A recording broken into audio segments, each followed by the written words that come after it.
Tales of tomorrow. Tales beyond human imagination until they happen. Tales of Tomorrow. Story number 4. The Other Now by Murray Leinster.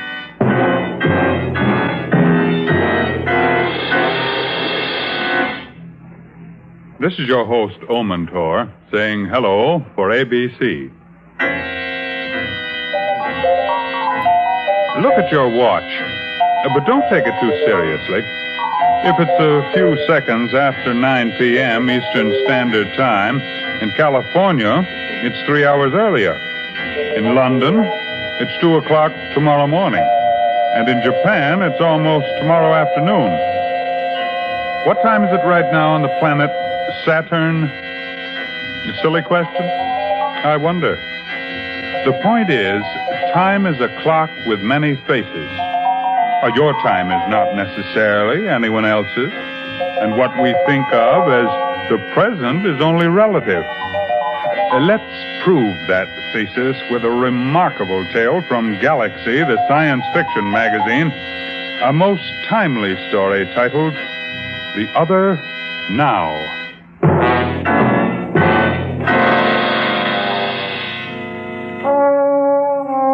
My name is Hal Haynes. I was Jimmy Patterson's best friend, which is why he dared tell me the story you are about to hear. I'm speaking into a recording machine, the tape to be played back only after my death, for reasons that'll become obvious as you listen. First, you've got to understand that Jimmy and Jane Patterson loved each other like no two other people I ever met. That's important to the story. It all began about a year after their marriage. They'd been to a party at my apartment and started home about 2 in the morning. Darling. Nothing. Well, what's so funny? You. The way you always stick out your jaw when you're behind the wheel. It's kind of cute. Now, I resent that. A man is attractive, handsome, virile, compelling, but never cute. Darling, you're all those things, and cute. Jimmy, that truck in front of us, what's that long pole sticking out behind it? Looks like a steel girder. Yeah, that's what it is. Oh. See the red flag? Pass that truck, please. What's the matter, huh? I don't like driving behind that thing. It makes me nervous. All right, here we go. Jane, brace yourself. What? The truck's stopping short. Air brakes. Jimmy, I know I can't stop.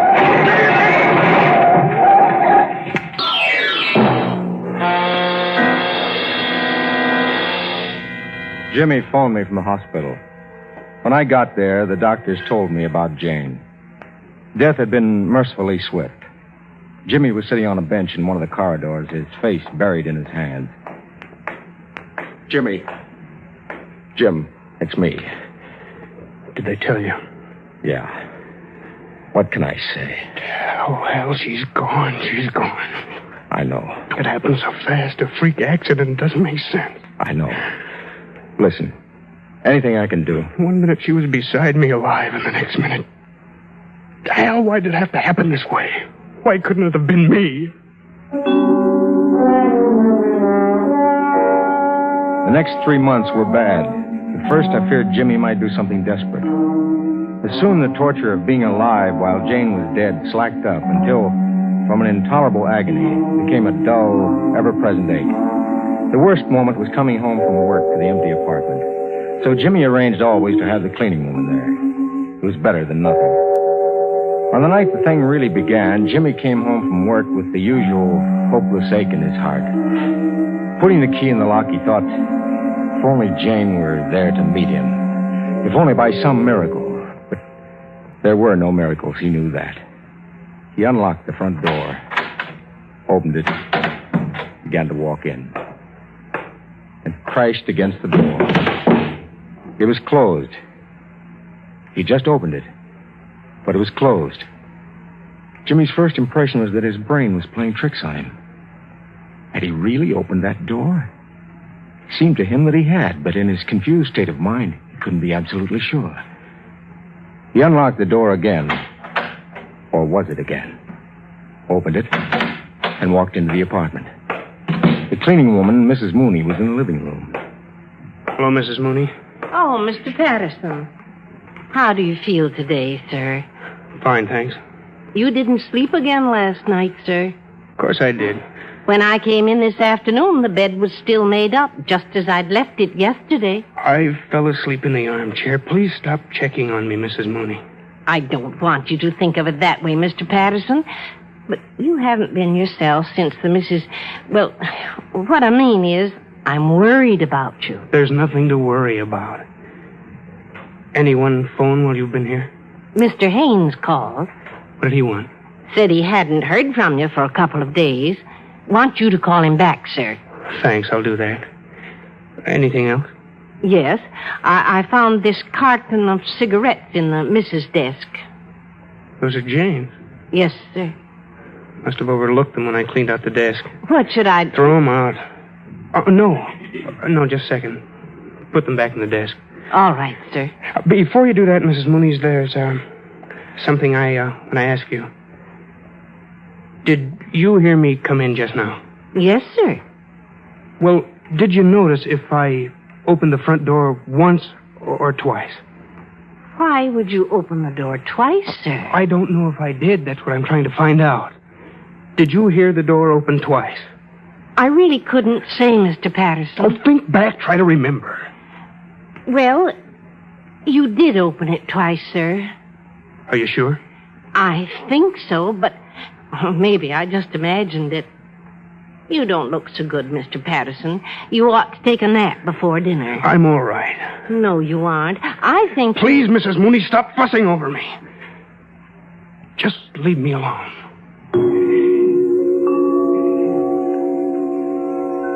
Jimmy took sleeping pills that night. When he finally drifted off, he dreamed of doors that were open when they should have been shut, and shut when they should have been opened. During work the next day, the peculiar incident the night before was at the back of his mind. And when he came home that night, he opened the door carefully, wondering if it would be repeated. It wasn't. He hung up his coat and sat down in the armchair. Wearily, he filled his pipe and struck a match to it. As he dropped the stub of the match into the ashtray... What's this? Cigarette stubs. Jane's brand. Freshly smoked. Mrs. Mooney! Mrs. Mooney! You want me, sir? I certainly do. Mrs. Mooney, who gave you permission to smoke my wife's cigarettes? What's that, sir? What right had you to smoke my wife's cigarettes? But I didn't do anything of the sort, Mr. Patterson. I don't know what you're talking about. Well, right here in this ashtray are half a dozen of her... They're gone. Gone? Cigarette butts, they were in this ashtray a minute ago. Now they've disappeared. Couldn't have been nothing in that tray, sir. I emptied all the ashtrays when I came in. But I saw them. Or did I? What's the matter with me? Or is it me? Was he losing his grip? In a grim sort of way, the thought made Jimmy feel almost cheerful. During the day, work was a godsend. Sometimes he was able to thrust aside for hours the fact that Jane was gone. Now, in the same way, he grappled with the question of his sanity. When Mrs. Mooney left for the evening, he went to the desk where Jane had kept her household accounts. He'd set the whole thing down on paper, examined it methodically, checking all the facts. He was about to do so when he noticed Jane's diary on top of the desk. For a moment, his mind stopped, his brain reeled. Jane's diary, what's it doing here? I thought I'd locked it in the trunk. I know I put it in the trunk. He sat there, staring at the diary. It couldn't be on the desk. He'd locked it in the trunk, but there it was. With trembling fingers, he thumbed through the pages until he reached the last entry. September 26th. September 26th, today's date. But that's impossible. How could this have been written today? Jane's dead. And yet that's her handwriting. Feeling like a sleepwalker in a nightmare, he began to read the entry. As he scanned the lines, it was as though Jane's voice was in the room. This morning I went to the cemetery. It's very bad. 3 months since the accident. Time doesn't make it any easier to bear. Oh, Jimmy. Jimmy, I miss you so much. Jane?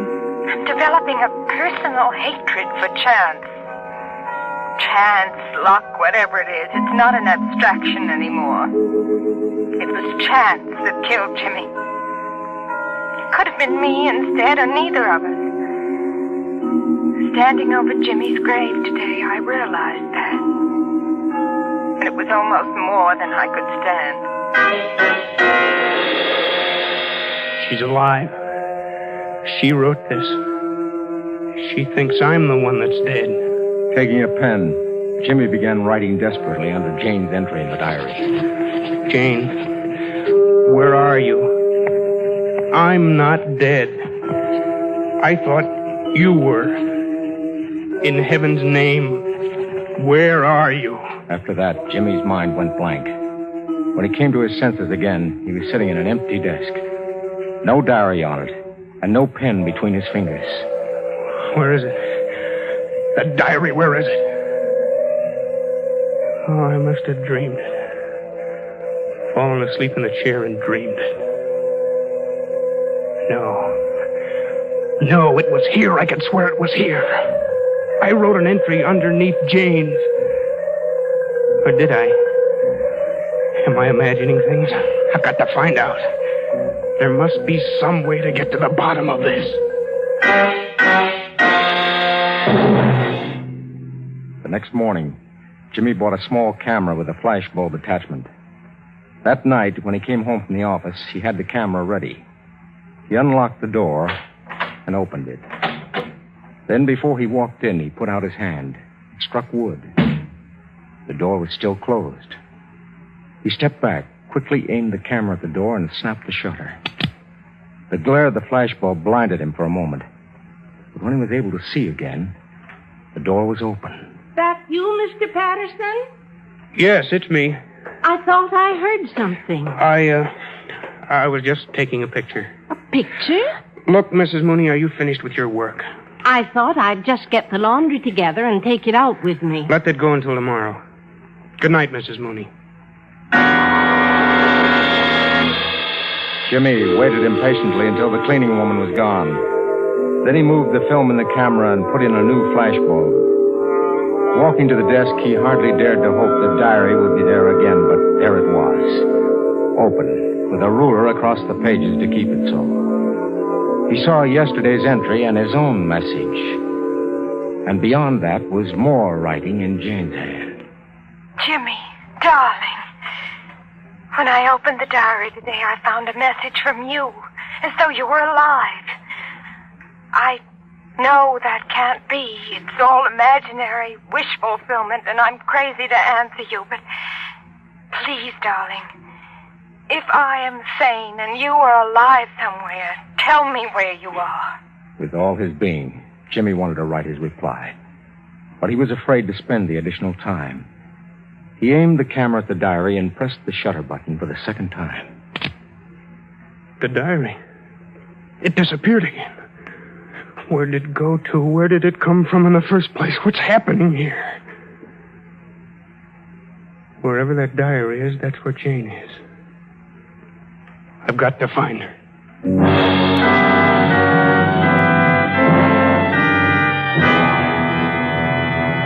That's the story Jimmy told me.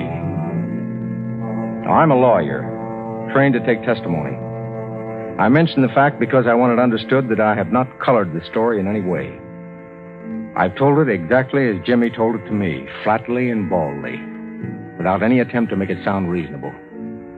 As Jimmy said... Well, that's it, Hal. That's exactly how it all happened. But look here, it's impossible. I don't blame you for feeling that way about it. I'd say the same thing, if I didn't have evidence to the contrary. Evidence? You mean those photographs? That's right. Let me have a look at them. Sure. And there's the first one, the shot of the door. Looks like a double exposure, doesn't it? You got two doors here, nearly at right angles, both hung from the same door frame. Here's the second shot. If you look close, you may be able to read Jane's handwriting on the page of the diary. Yeah. Jimmy, darling, when I opened the diary today, I found a message from you, as though you were alive. Well, Hal, do you still say it's impossible? Yes. But, Hal... Jim, I'm your friend. You believe that, don't you? Sure I do, but you Now, there's a perfectly logical explanation for these incidents. Not a pleasant explanation, but the only one that makes any sense. Now, that door opening and closing, Jane's cigarettes in the ashtray, you saw all that because you wanted to see it. You made it up, not consciously, but out of your desperation. Now, you had to believe that somehow, somewhere, Jane is still alive.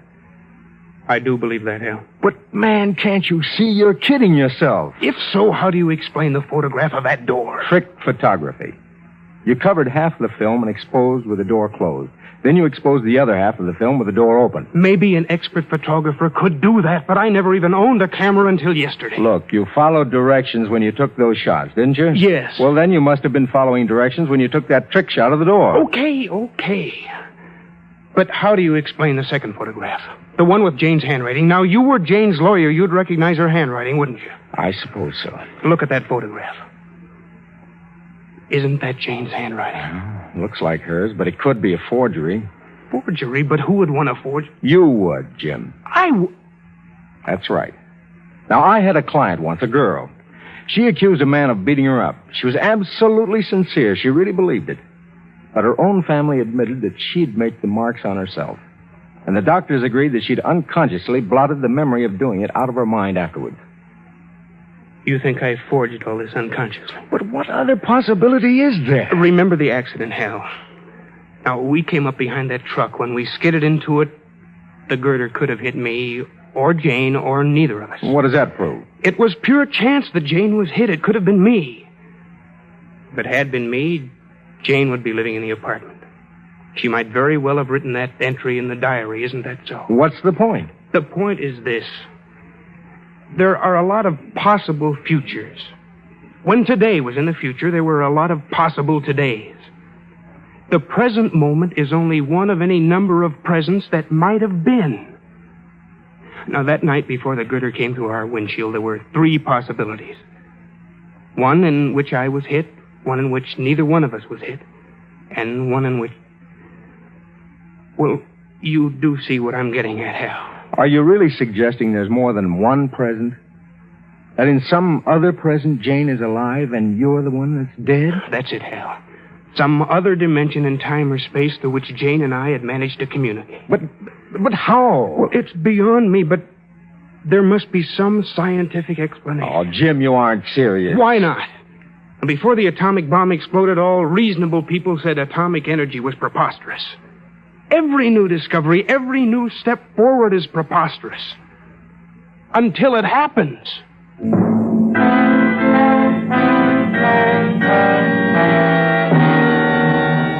I couldn't shake Jimmy's argument. After he left, I tried to decide on some course of action. Treat him as insane?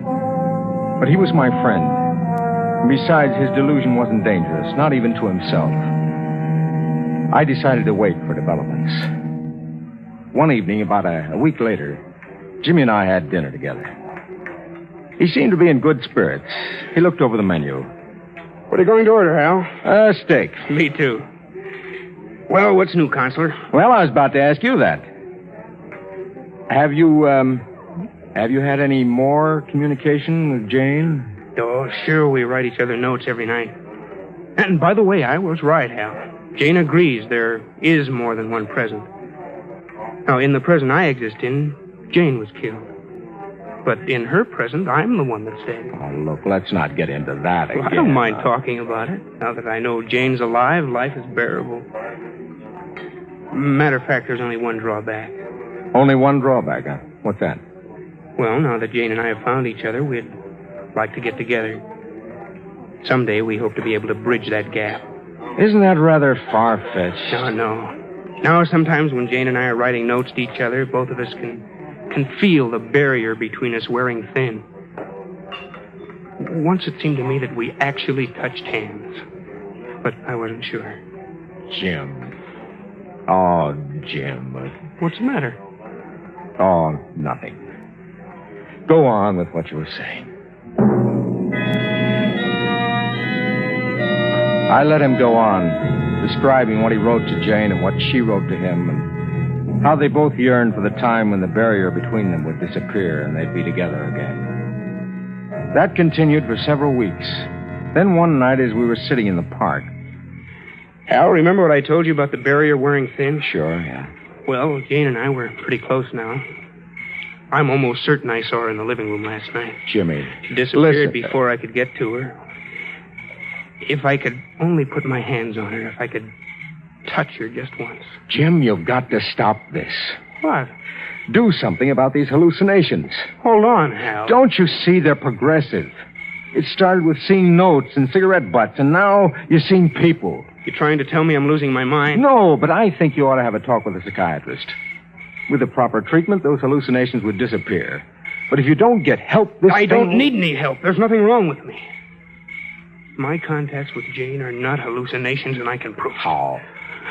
Look, Hal, didn't you have a near accident on the parkway last night? Didn't a car coming around a curve on the wrong side of the road almost smash head-on into you? Wait. Yes, it did. I almost went into the ditch trying to get away from it.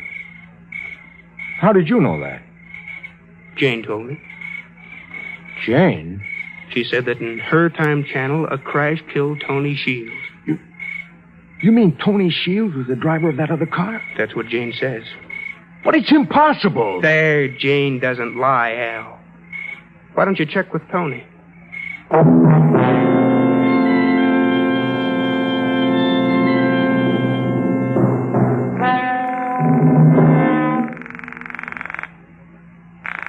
Hello?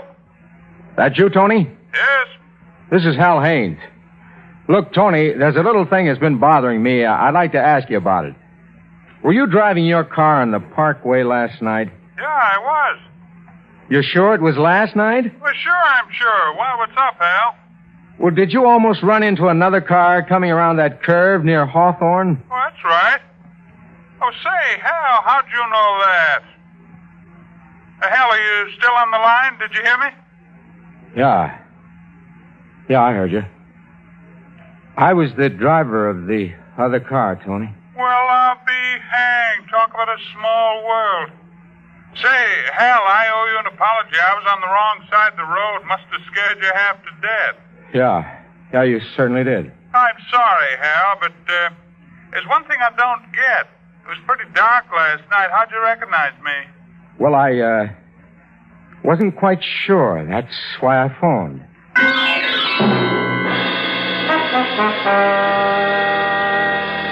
I hung up, feeling dizzy. Jane had told the truth. But Jane was dead. But if she was dead, how could she know about Tony Shields and what happened on the parkway? It made no sense at all, unless Jane actually existed in some other level or dimension. But that was nonsense. Sheer nonsense. Still, I had to talk to Jimmy. I dialed his number.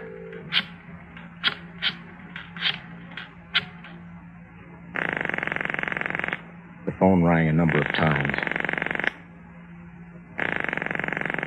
I was about to give up when... Hello? Jim, this is Hal.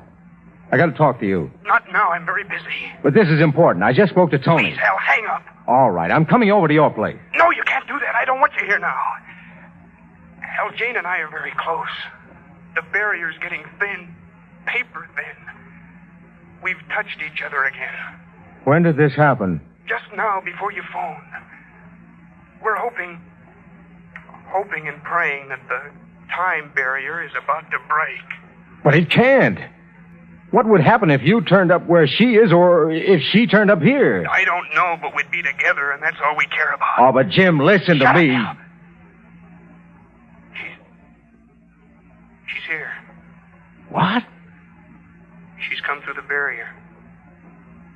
Here in this room. I see her. Jane, is it really you? Who else would it be? Hello, darling. Jane. Jimmy. Jimmy! He'd hung up on me. I dialed his number again. The phone rang and rang. No answer. I gave up and tried to figure it out. That woman's voice I heard over the phone, and I actually heard it. Was it Jane? Or was I becoming affected myself? I had to know. I went to Jimmy's apartment. I rang the bell. It kept ringing and ringing. No one answered. I tried to open the front door. It was locked. The back door was locked, too. The windows were shuttered. There was no way to get in. I tried to phone Jimmy the next morning. No answer. I called his office at noon. He hadn't been there. Finally, I went to the police and talked to Detective Thatcher. Thatcher and a couple of patrolmen went to the apartment. They forced the front door, got into the place, searched it, and found nothing. I was in the living room smoking a hopeless cigarette when Thatcher came to me. All right, Mr. Haynes, let's have it. Have what? This is a joke, ain't it? Certainly not. Look, mister, you tell us you're worried about your friend. We come here and find every door and window locked from the inside. Nobody here, nothing. Well, what's the gag? How did he get out of the apartment and still leave all the door and windows locked from the inside? He didn't disappear into thin air, did he? What could I say? That Jimmy had escaped into the other now? That he was alive on some other level or dimension of existence as yet unknown to us? Thatcher would have taken me straight down to the psychiatric ward. I said nothing. The police dragged ponds and rivers for Jimmy's body, put out missing person bulletins and so forth. Eventually, it was recorded that Jimmy left town, and everybody accepted that obvious explanation. I'm the only one who knows what actually happened to Jimmy Patterson. So I'm setting this down for the record, to be placed in my safe deposit vault and open only after my death. You can't blame me. Would you care to spend the rest of your life in a straitjacket?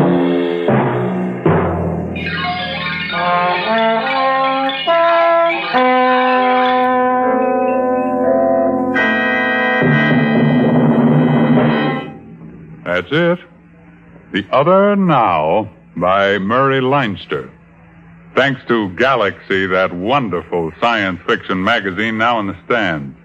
And next week, another extraordinary tale of tomorrow out of Galaxy Science Fiction magazine called The Stars Are the Sticks by Theodore Sturgeon. A tingling drama sure to send your imagination spinning out beyond the moon to the man-made planet called Curbstone, the rendezvous of tomorrow's adventurers. This is your host, O Mentor, and remember, we've got a date next week, our time. Tales of Tomorrow. Heard in tonight's play were Lawson Zerbe as Haynes, Dick York as Jimmy. Raymond Edward Johnson was your host. Music composed and conducted by Bobby Christian. Script adaptation by Michael Sklar. Produced by ABC in association with George Foley and directed by Clark Andrews.